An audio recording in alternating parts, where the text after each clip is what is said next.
Well, thank you very much, everybody. It's an honor. This is a fantastic moment. I haven't done this before. And the job they've done on the border is unthinkable. What they left us with, that they would have open borders with millions of people, 25 million people, probably more than that, pouring into our border, totally unchecked and unvetted. Now we have the opposite. And we want people in our country, but they have to come in legally. And they know that, and they know they're not getting through, so now they don't even try. So all of the death that Tom Holman talked about, the rape and the death and all the problem doesn't really happen because the caravans, a name I think I came up with, maybe not, but the caravans are very small. In fact, for the most part, they don't even exist anymore because they know they're not going to get through. In a little while, you'll be seeing, I'm suing the BBC for putting words in my mouth, literally, they put words in my mouth. They had me saying things that I never said coming out. I guess they used AI or something. So we'll be bringing that lawsuit. A lot of people are asking, when are you bringing that lawsuit? Even the media can't believe that one. They actually put terrible words in my mouth having to do with January 6th that I didn't say. And the beautiful words that I said, right? The beautiful words. Talking about patriotism and all of the good things that I said, they didn't say that, but they put terrible words. They actually have me speaking with words that I never said, and they got caught because I believe somebody at BBC said, this is so bad, it has to be reported. That's called fake news. So we'll be filing that suit probably this afternoon or tomorrow morning. I want to thank all of you for being here. If you have any questions, I guess you could ask, but this is really a day of celebration for these people. The job they've done is really unprecedented. So go ahead. On Brown University, Mr. President, do you know what the motive of the shooter was? Was it a targeted attack? Sure. That's moving along now, and we don't. And we're going to see what happens. Hopefully, they're going to capture this animal. Hopefully, they're going to capture. Has Kash Patel told you why it's been so difficult for the FBI to identify who the shooter is? Well, it's always difficult. So far, we've done a very good job of doing it. With Charlie, with the various times this has happened, they've done it in pretty much record time. But you really have to ask the school a little bit more about that because this was a school problem. They had their own guards, they had their own police, they had their own everything. But you'd have to ask that question really to the school, not to the FBI. We came in after the fact, and the FBI will do a good job, but they came in after the fact. Do you know if it was targeted, Mr. President? No, they don't know that yet, no. Sir, on the issue of drugs, is it accurate that you are considering an executive order to reclassify marijuana under the control? We are considering that, yeah. Are you planning? Because a lot of people want to see it, the reclassification, because it leads to tremendous amounts of research that can't be done unless you reclassify. So we are looking at that very strongly. Mr. President? Mr. President, Katie? is it true that the reports that you rebuked the Israeli Prime Minister, Please. are the reports that you rebuked the Israeli Prime Minister for the hit on the Hamas general true? And is Israel undermining your efforts to be a peacemaker? No, Israel and I have gotten along very well. My relationship with Bibi Netanyahu has been obviously a very good one. Look, we took out Iran. We wiped out, with that plane right there, we wiped out the B-2 bomber, we wiped out the Iran nuclear threat, and because of that, we were able to make peace in the Middle East. No, we've had a very good relationship with Israel. We actually have a very good relationship with just about everybody in the Middle East. But was that a violation of the ceasefire, the strike on the Hamas general? We're going to have to, we're looking into that. Yeah, we're looking into it. On the Syria ambush of U.S. forces, do you still have confidence in the Syrian president? I do. I mean, this had nothing to do with him. This is a part of Syria that they really don't have much control over. And it was a surprise. He feels very badly about it. He's working on it. He's a strong man. And no, this had nothing to do with the Syrian government. This had to do with ISIS. What will the U.S. response be? As a response, they'll be hit hard, yeah. Javier Negre, Real America's Voice on Español. First of all, thanks for honoring these Thank you. heroes. the communists have lost Chile. The pro-Trump candidate, José Antonio Caz, won the elections. Do you think this right-wing wave in the Spanish world is due to your influence? Well, we just had a good one in Honduras, as you know. Had a great election there. I endorsed somebody that was not leading, and he won the election. And we had a good one just a couple of hours ago. I found out in Chile, the person I endorsed, who was not leading, ended up winning quite easily.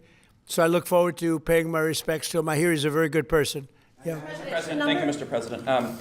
This year you fired Democrats from a number of federal agencies, and now going into 2026, there are some key regulators like the SEC, the CFTC that are going to have 0 Democrats. Do you plan to appoint Democrats to fill those empty spots, or do you think that federal agencies shouldn't have Democrat commissioners? Well, do you think they would be appointing Republicans if it were up to them? So, we'll look at it. Look, we want to be fair, but typically they're not appointing Republicans. So you're asking me the question whether or not I'd appoint Democrats. But there are certain areas that we do look at, and there are certain areas that we do share power. And I'm open to that. Please. Mr. President, Yeah. a number of Republicans have denounced your statement on Truth Social after the murder of Rob Reiner. Do you stand by that post? Well, I wasn't a fan of his at all. He was a deranged person as far as Trump is concerned. He said he knew it was false. In fact, it's the exact opposite, that I was a friend of Russia, controlled by Russia. It was the Russia hoax. He was one of the people behind it. I think he hurt himself in career-wise. He became like a deranged person, Trump derangement syndrome. So I was not a fan of Rob Reiner at all in any way, shape, or form. I thought he was very bad for our country. Yeah. Blue slips, Mr. President. Leader Thune doesn't seem like he wants to get rid of blue slips. Will there be consequences for the Senate if they Well, don't I get think rid they of should get rid of blue slips because as a Republican president, I am unable to put anybody in office having to do with U.S. attorneys or having to do with judges. In other words, if you have one, not two, you don't need two, just one. If you have one Democrat senator, where we have a lot of them, you have one Democrat senator in a state, it is not possible to appoint, because of blue slips, a judge. It's not possible to appoint a U.S. attorney. You see that happening. And I think it's a disgrace. I think blue slips are a disgrace. They've long since, they should not be relevant anymore. This is a different world than it was 15, 20 years ago. That was a gentleman and gentlewoman world. This is a little bit different, unfortunately. Yeah, please. Mr. President, what do you want to see Congress do this week as it relates to health care and the expiring ACA? Yeah, that's a good question. I'd like to see the people get the money. I'd like to see all of the money that's going to the Democrat insurance companies. The insurance companies are making a fortune. They're up 1,700% and more. And they're taking in hundreds and hundreds and hundreds of billions of dollars, even trillions of dollars. And Obamacare gives you terrible health care. Just so you understand, Obamacare was set up, and I said it right from the beginning, for the benefit of the health insurance companies, of the insurance companies. They're making billions and billions of dollars. Their stock is through the roof. I don't want to give them anything. I want all money going to the people and let the people buy their own health care. It'll be unbelievable. They'll do a great job. They'll get much better health care at a much lower cost. Would you like Republicans next year to just use reconciliation to do with health care exactly what you laid out, and they wouldn't have to worry about Democratic votes? Well, that or knock out the filibuster. If you knocked out the filibuster, it would all go away. But we have a few people that wouldn't do that. It's crazy. Look, we should knock out the filibuster. And if you did that, we'd get voter ID. You'd have no mail-in voting, all things that make our elections dishonest. And you'd get a lot of other things having not even to do with voting. But Republicans should knock out the filibuster, and we should approve a lot of things. You wouldn't have January 30th looming because, you have the 30th of January looming. You know that, right? And if we knocked out the filibuster, it would be just a simple approval. But you have some Republicans that they're unable to explain why. If you ask them why, they're unable to explain it. They cannot win the debate. But they should knock out the filibuster. And frankly, they should get rid of the blue slips too, yeah. Mr. President, the Democrats won Miami where you won the election 1 year ago. Do you think it's because of the Hispanic media like Telemundo that are publishing fake news about the ICE operations? How do you plan to win back those votes for midterms? Yeah, well, I won that whole election. And, you know, it's interesting. When I'm not running, we don't do as well. And I'm going to try and get that changed for the midterms. But we did have a big win in Tennessee, as you know. Matt Van Epps had a big win in Tennessee against a very strong candidate, attractive candidate, who a lot of people thought would do very well. And Matt won by a lot. And I won Tennessee by a real lot. You know, we had a great election. We won every single swing state. We won the popular vote. We won everything. And there's a thing that they have now, districts, which is a big deal. I think in a way it's the most important stat from the standpoint of, you know, looking at numbers accurately. So out of thousands of districts, I won 2,750 versus 525. Think of that, 2,750 versus 525. It was great. That's why the map, when you see a map of the election, it's all red other than two little narrow lines on the other side, please. Sir, Jimmy Lai was convicted today in Hong Kong. Do you have any reactions? I feel so badly. I spoke to President Xi about it, and I asked to consider his release. He's not well. He's an older man, and he's not well. So I did put that request out. We'll see what happens. Okay? Yeah, please, Katie. Question about Ukraine. Now that the meetings in Berlin have wrapped up with Zelensky, is there a timetable for going to Moscow? Is a delegation going? Well, I think that the delegation is largely there right now, actually. They're in Europe, and they met with those people that I called out before, the various countries, plus some others. They want to see it end, Katie. They want to see it end. They all. I want to see it end. They want to see it end. I actually think that President Putin wants to see it end. You know, I've had good talks. We've had good talks with Russia, and I think they'd like to get back to a more normal way of life. Mr. President, follow up there. An Article 5-like deal seems to be emerging without NATO membership for Ukraine. If such a security guarantee is offered, what incentive is there for Ukraine to give up any sort of territory? Well, look, you have, they've already lost the territory, you know, to be honest. I mean, the territory is lost. But in terms of security guarantee, we're working with Europe on it. Europe would be a big part of that. And we're working on the security guarantees so the war doesn't start up again. We don't want to have a war start up again. You know, as I said, with Thailand and Cambodia, two people I get along with great. And I dealt with them, and I called them, and I said, look, fellas, you got to relax. You got to take it easy. They lost. You know, they started the war again, and I got it ended. And things like that are going to happen, war. There's nothing pretty about war, nothing good, and there's nothing you can do to predict what's going to happen. But I think we've made a lot of progress with respect to Russia and Ukraine, I hope.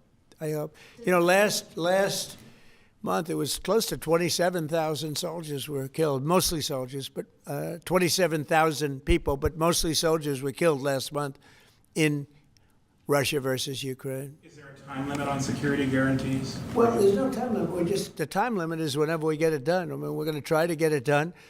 We're making progress. It's more difficult than anybody could have thought. I would have said that half of the wars that I got settled, some were going for over 30 years, that half of them should have been more difficult, and they actually haven't been. There's a lot of dislike between the two leaders, you know that, and so it probably makes it a little bit tough. Have you recently spoken directly to Putin? Have you recently spoken directly to Putin? Yeah, I have. On Syria, Mr. President, on the U.S. troops killed in Syria over the weekend, why do we have troops in Syria? Because we're trying to make sure that there's going to be and remain peace in the Middle East, and Syria is a big part of it. The new leader is a strong person, and that's what you need. This is a rough part of the world, and it's been amazing what's taken place in Syria. We got rid of Assad, we got rid of other people that were really bad people and that were in the way of peace in the Middle East. You know, we have legitimate peace in the Middle East, first time in 3,000 years, and we have 59 countries backing it. And we'll see what happens with Hamas. We'll see what happens with Hezbollah. But regardless, I mean, we have countries that want to go in and clean that out if we want them to do it. But they said, in the case of Hamas, they said that they're going to disarm, and we're going to find out whether or not that's true. Hezbollah in Lebanon has been a problem. We'll see what happens there. But there is legitimate, large-scale peace in the Middle East. And if there weren't, we wouldn't have been able to make all of those deals that we've made with the various countries. They would have never been able to do that. If, for instance, if Iran, if we didn't, with that B-2 bomber right there on the desk, if we didn't, of which we just ordered a lot more of the newer version, totally stealth. They could not see it. They knew it was coming. They had no idea where it was. It was pretty amazing, actually. Every bomb hit its mark perfectly, despite CNN trying to say differently. They didn't know. They just, hoped. They hoped that we didn't, but it turned out that they did. Atomic Energy Commission confirmed it. So did Iran confirm it. They got knocked to hell. But if we didn't knock out their nuclear capability, we would have never had peace in the Middle East, because you would have had a dark cloud hanging over Saudi Arabia, Qatar, UAE, and all the other countries, and they would have never, ever been able to sign an agreement. Yeah, please. How soon do you expect that international stabilization force to be up and running in Gaza? I think that it's, in a form, it's already running. In a very strong form, it's already. But it'll get stronger and stronger, and more countries are coming into it. They're already in, but they'll send any number of troops that I ask them to send. They want to see peace. We have more than 59 countries. We have many countries that aren't even in the Middle East, but they're fairly close to the Middle East. They want to be involved. So it's been pretty amazing. Friday? Mr. President, this week a man named Keone Rodriguez is going to federal prison for creating crypto privacy software. The case was started under the Biden administration, but your DOJ kept it going and secured the conviction. A lot of people in crypto are saying that this man should be pardoned. Are you familiar with the case at all, or would you be interested I've in heard looking about at it. I'll look at it. Why, you think he should be pardoned? Sounds many like legal- it. Sounds like, based on your question. Many people in the industry Rodriguez, we'll look at that, Pam. Okay, let's take a look at it. You'll have to tell me. I don't know anything about it, but we'll take a look. On Friday? Yeah, please. Mr. President, market analysts are calling for a Santa rally. Typically, it's 5 trading days going into Christmas. In the first 2 trading days of January, that's a sign of market optimism. Do you anticipate, along with the historical low gas prices, that continuing into the first quarter of next year? Well, we've had the greatest stock market in history, Brian. We have a stock market that's gone up 52 times to new highs during a 10-month period, my 10 months. My first 10 months, we set a record. 52 days, we had the highest stock market in history, including a day ago. And I didn't look today. Maybe it's up today, I don't know. But we had 52 altogether, and there's never been anything like it. And the reason are the tariffs have brought vast amounts of wealth into our country, that countries that have taken our car companies, those car companies are all coming back. The AI is coming at levels that nobody's ever seen before. That's going to be a massive industry. Without the tariffs, we wouldn't have that.